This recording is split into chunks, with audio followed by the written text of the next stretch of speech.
Okay, hello everyone. Welcome to Botany optional channel for UPSC examination. Now, in this video lecture, we will understand the UPSC Mains 2021's Botany question paper, that is question paper number 1. How the UPSC have asked the questions in this particular paper and what should be the answers of these questions, all this we have to discuss. Okay. Now, before starting the video, I will request you to join our Telegram channel of the same name, that is Botany optional for UPSC. You should join this channel so that you will get the regular links of the videos plus PDF notes. Okay. So before starting,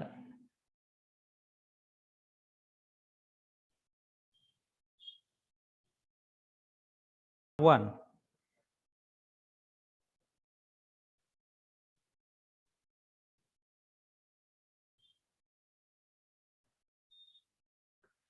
So consider this is the first question of the paper number 1, and this particular first question is divided into the 5 sub questions. Okay, I am assuming that you already know the instructions which are given on the first page, because whoever is the student which want to give the UPSC mains examination, he should understand there are some certain instructions which are given on the first page which are very important, because there is given which questions are compulsory, which questions are optional, and how many questions we have to attend.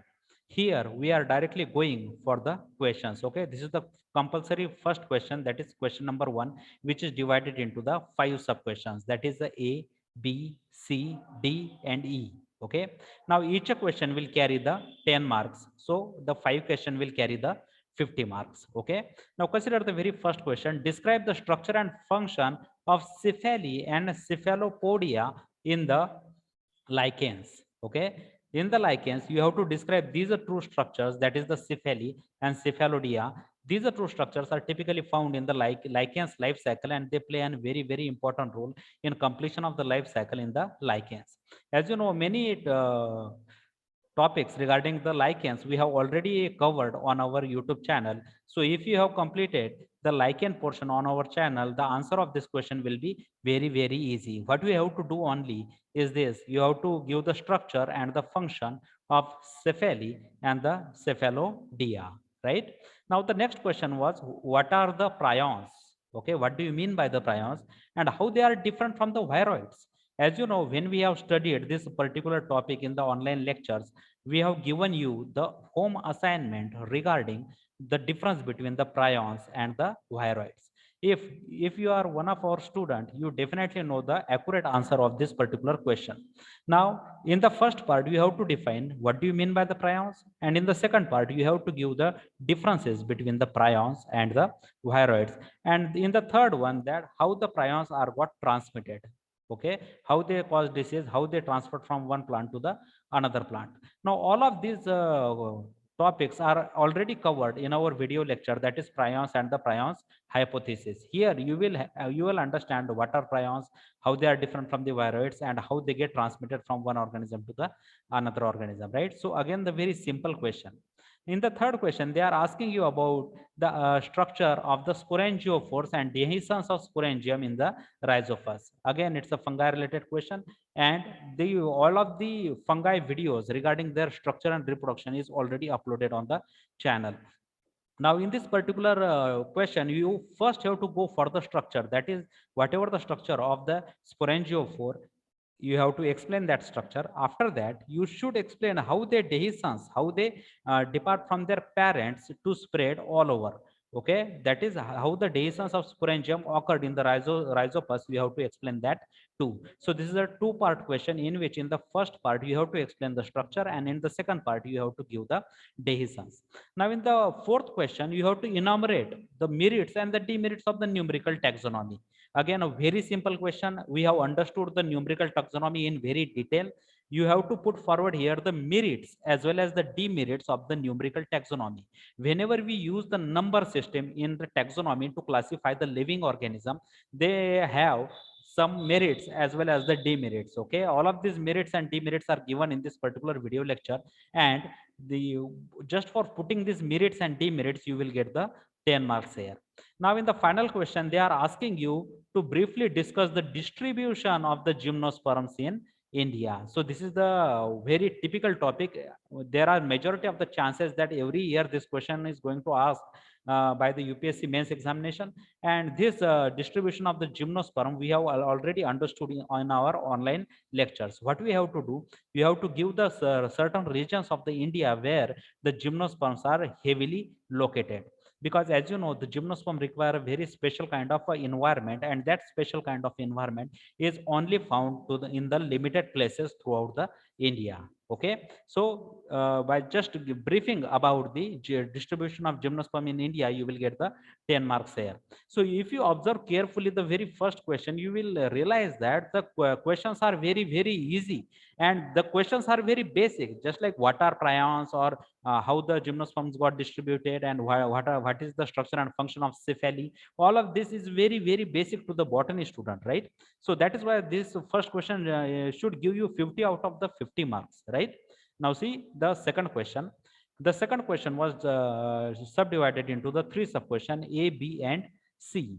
Now the first sub question is explain the conjugation and transformation in bacteria. So literally they were asking you about the reproduction in bacteria and how they got transferred.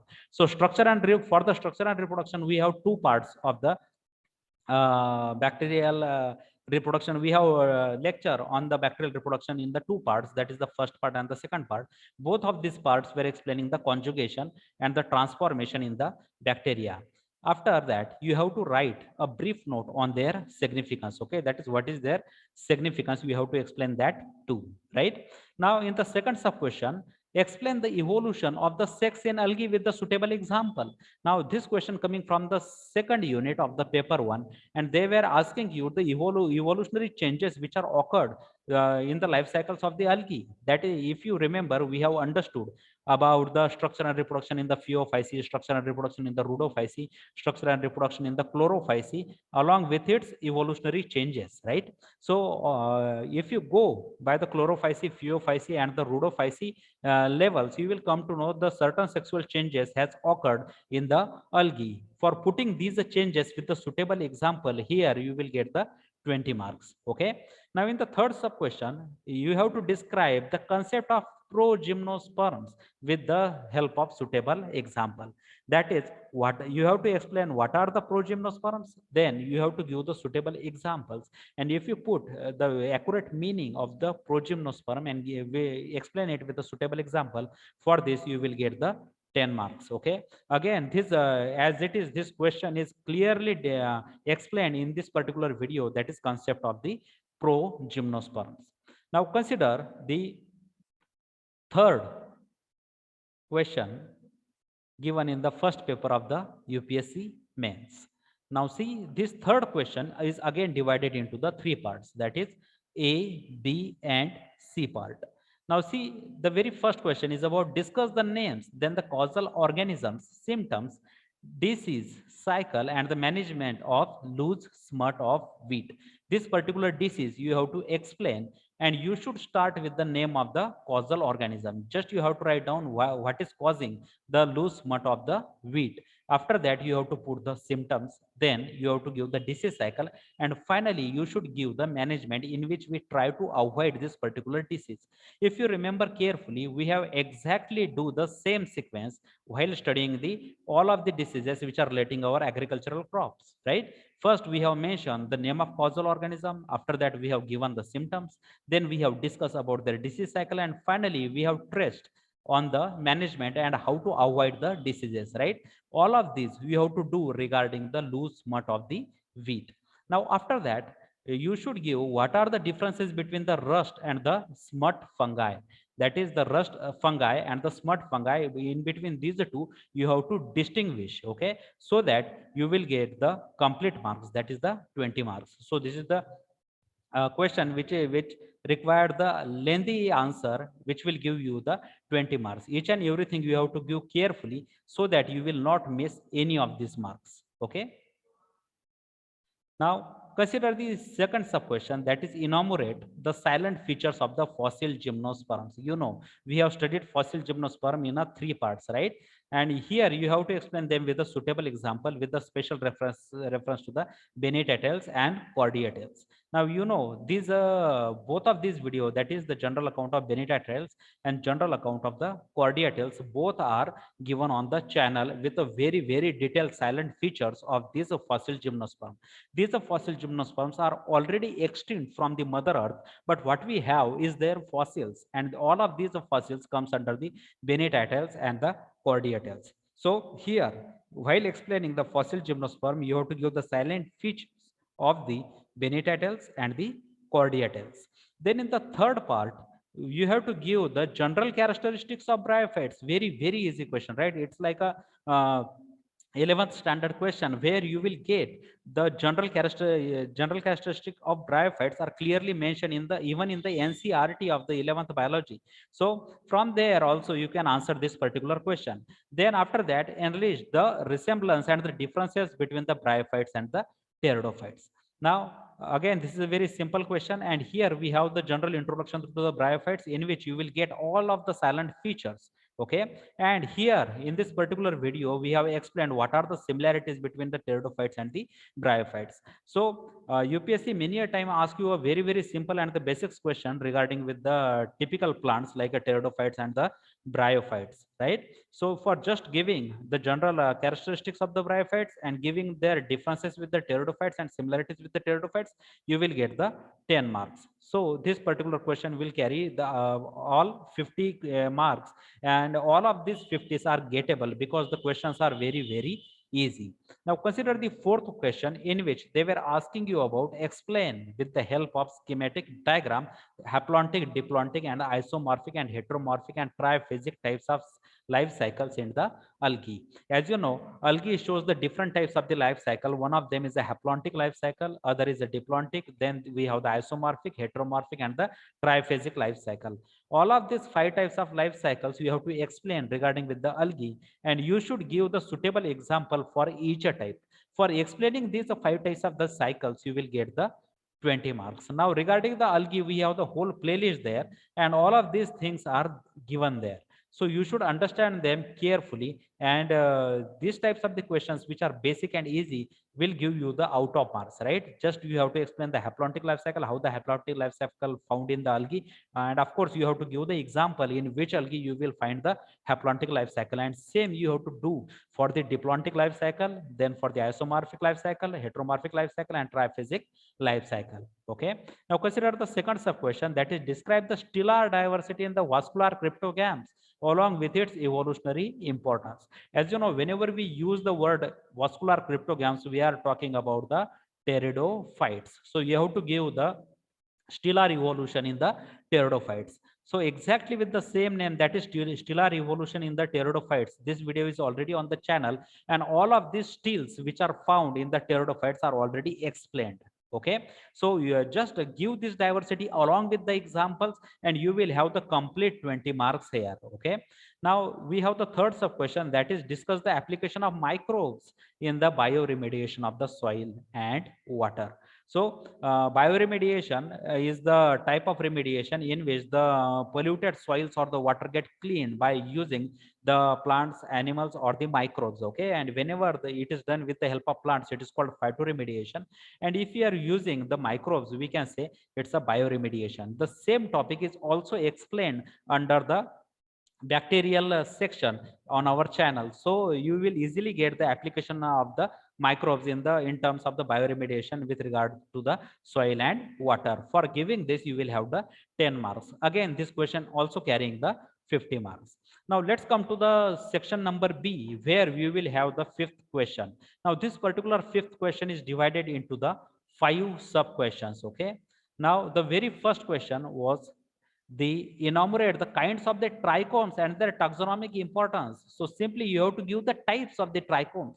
Okay, we have this particular video in which we have explained the glandular and the non-glandular trichomes. These are the 2 types of the trichomes which can be used in the taxonomic classifications as well. That is why they have the taxonomic importance. Okay, so these are for giving the different types of the trichomes and their taxonomic importance. Here you will have the 10 marks. Okay, now consider the second sub question, that is discuss the advanced features of the Asteraceae and Orchidaceae. As you know, we have covered all of the plant families in the on our YouTube channel, right? Many students of our online teaching already know what are the advanced features of the Asteraceae and Orchidaceae, because while studying the angiospermic family, we have divided the advanced character and the primitive character. So here you just have to discuss the advanced characters shown by the Asteraceae family and the Orchidaceae family, and for this you will again have the 10 marks, right? All of these are family, just like the Asteraceae family, and then here we have the Orchidaceae family. Here you will find the answer of this particular question. After that, we have to explain the importance of the ethnobotany in the human welfare. Now, majority of the time I have told you that the ethnobotany is a very important topic from the UPSC mains examination point of view, because maximally this question can be found in the UPSC mains botany optional, right? So here you have to explain what are the benefits of the ethnobotany from the human point of view. Okay, so for this we have here the separate video, that is the importance of ethnobotany, and this importance of the ethnobotany is typically given with respect to the humans. Okay, that is for the human welfare. So again, for writing down the importance of the ethnobotany, again you will get the 10 marks.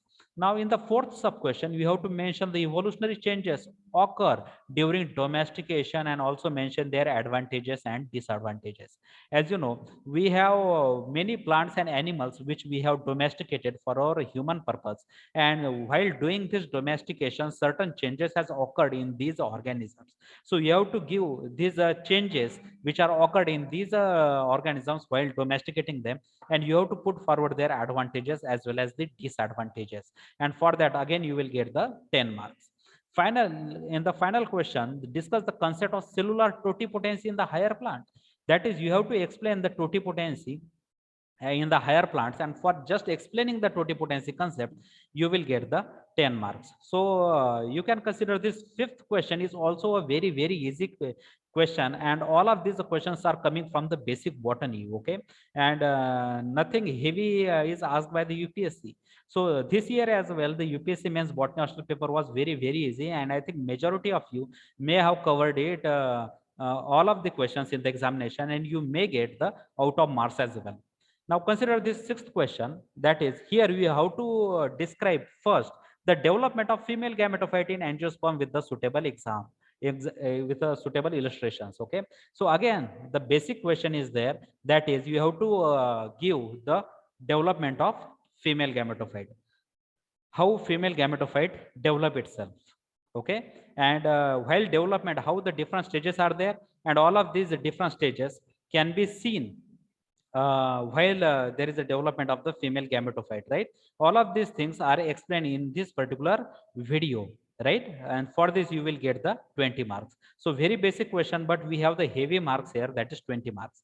Then in the second sub question, they are asking you about the botanical name, part use, then the ethnomedicinal use of any three species of the Fabaceae, Euphorbiaceae and Liliaceae. Now you should not have excuse for this question, because on a very similar line we have understood each and every family in the UPSC mains examination syllabus. That is, I have told you regarding the Fabaceae family and given you the three examples, three species examples, including their names, pan part use and their ethnomedicinal importance in the separate video lectures. Actually, I have created 22 new videos regarding the ethnomedicinal value of each and every plant family. Okay, so you have to give here for the Fabaceae, then the Euphorbiaceae and the Liliaceae. For this you will get the 20 marks. Then in the third sub question, you have to explain the secondary metabolites, and you have to explain their importance with regard to the taxonomy. Okay, so what are the secondary metabolites? You should first explain, that is, how they are different from the primary metabolites, right? So primary metabolites are different, secondary metabolites are different. These are secondary metabolites are occasionally produced in the plant body to do the specific ecological functions, right? And at the same time you have to explain what is their importance in the taxonomy. For this you will get the 10 marks. Okay, now let us consider the seventh question. In the seventh question we have three sub question A, B and C. Consider the very first question. Describe the economic botany of the fiber and the gum yielding plant, 5 species each. That is, you have to give the 5 species which are producing the fiber and 5 species which are producing the gum. Now we have the topic, that is plants as a sources of fibers. So in this particular video lecture, I have given you the 5 plants exactly which produce the fibers. And here we have the plants as a sources of gums. Here also we have the 5 plants given here which are yielding the gums. So just for putting the 5 plants for the fiber and the 5 plants for the gum, you will get the 20 marks here. Again, you can consider this is a very easy question, right? Then the second sub question coming from the plant tissue culture, that is discuss the factors affecting the somatic embryogenesis. So whenever there is a somatic embryogenesis, what are the typical factors which we have to control so that they will not really affect the somatic embryogenesis in the negative way? This we have understood during the plant tissue culture lectures, right? So all of these factors you have to write down here and you will get the 20 marks. Then in the last sub question, the describe the method of isolation of protoplast from the leaf tissue. So how the protoplast got isolated and what is the method of isolation of protoplast from the plant tissue. We have explained this in the plant tissue culture lectures. For just giving this method of the isolation of protoplast, you will have the 10 marks. Okay.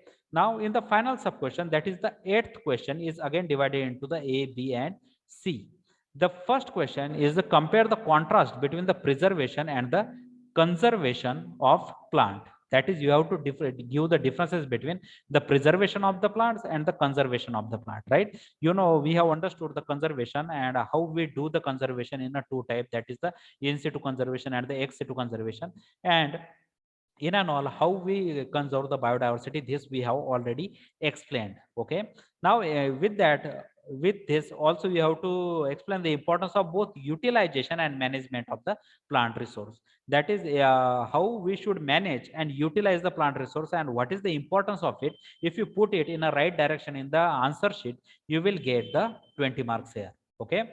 In the second sub question, you have to describe the different stages of the micro propagation and you should give its advantages over the conventional method of propagation, right?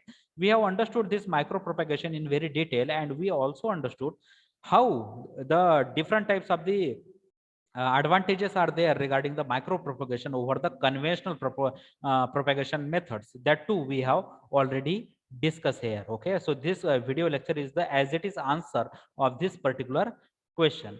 Now in the last sub question, explain the technique used for producing the androgenic haploids. That is, you have to give the method that you have to give the technique how we can produce the androgenic haploids, and you should give their importance in the agriculture. We have discussed about the pollen haploids, and here you have to explain the same androgenic haploids which can have the application in the agricultural crop field. Okay, so the overall paper was very easy, and you can understand from this video lecture is that all of these questions, about 90% of the questions were as it is given on our YouTube channel.